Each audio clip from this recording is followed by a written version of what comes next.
Joining us now to discuss NBC's chief White House correspondent, Peter Alexander, and Andrew Weissman, former FBI general counsel and former member of Robert Mueller's special counsel that investigated Russian interference in the 2016 election. Now, lucky us, an NBC legal analyst. Peter, let's start with you. What do we know? Yes, Steph, the New York Times is reporting that the state's attorney general's office in New York has been criminally investigating Allen Weisselberg for months over tax issues. The office of AG Letitia James there notified the Trump organization in a letter in January that it had opened that criminal investigation related to Weisselberg. Again, according to the Times. More specifically here, the investigators have reportedly examined whether taxes were paid on fringe benefits that Mr. Trump gave Weisselberg, things like cars, tens of thousands of dollars in private school tuition for at least one of Weisselberg's grandchildren.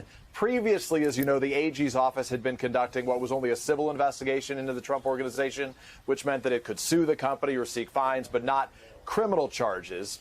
For his part, the former president tore into prosecutors, including Letitia James, just hours after the AG's office announced it was joining that criminal investigation of the Trump org led by the Manhattan DA. Mr. Trump writing in a long statement, 12 paragraphs to be exact. He says there is nothing more corrupt than an investigation that is in desperate search of a crime. Make no mistake, that is exactly what is happening here. For a little better understanding of it, two lawyers from the AG's office are now partnering with the Manhattan DA's team. NBC News has confirmed sharing materials obtained during those parallel investigations. But, of course, it's still not clear whether they have found any new evidence of possible criminality. Steph? Andrew, give us an assessment. I realize you are not investigating this, but from everything that you've seen, that you've read, that you know, what do you think is going on here? Well, I think there's a huge effort to get Weisselberg to flip. And that effort really took a huge leap forward because right now, I would say Weisselberg has the choice of playing Russian roulette with one bullet or two. Because you now have two separate offices with criminal investigations into him.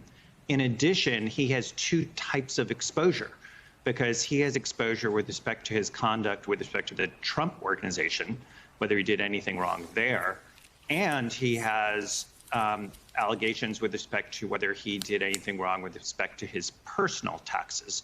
And with that, as was just noted, he received, by all accounts, not just tens of thousands, but hundreds of thousands of dollars in proceeds from the Trump organization. And the question is going to be, was that all reported on his tax returns? And both Manhattan and the New York Attorney General have jurisdiction over those types of charges.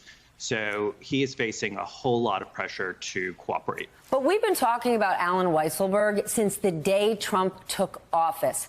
What's different now that Trump doesn't have the ability to protect him, or if he did get in trouble, pardon him, a la Paul Manafort and Roger Stone? Well, I don't think that he obviously federally always had that ability when Donald Trump was president, that he didn't have the ability at the state level to pardon anyone because federal pardons don't apply to state cases. I think the main difference, Steph, is that we basically have two offices that are really ratcheting up their investigation by all public accounts. But it's a fair question to say, where were they for the last 4 years? But all signs are that the drumbeat seems to be getting a lot faster when you look at who they're adding to their investigations and the information that is slowly creeping out in various ways about what they're doing. But haven't we been saying this for 5 years? Yeah, I agree, although I'm not sure 5 is really quite right. I think there are a lot of people that think if you're in the real estate market in New York, as Donald Trump was, there probably are some shenanigans, and there were certainly things that the New York Attorney General was looking at from a civil perspective, but you really get the sense now that they're digging in. So it's a fair question to say, where have they been? But I think right now, what I would say is you are where you are, and we'll see if they make a case with respect to Donald Trump, other people of the Trump organization. But I do think the critical piece is going to be whether Weisselberg flips.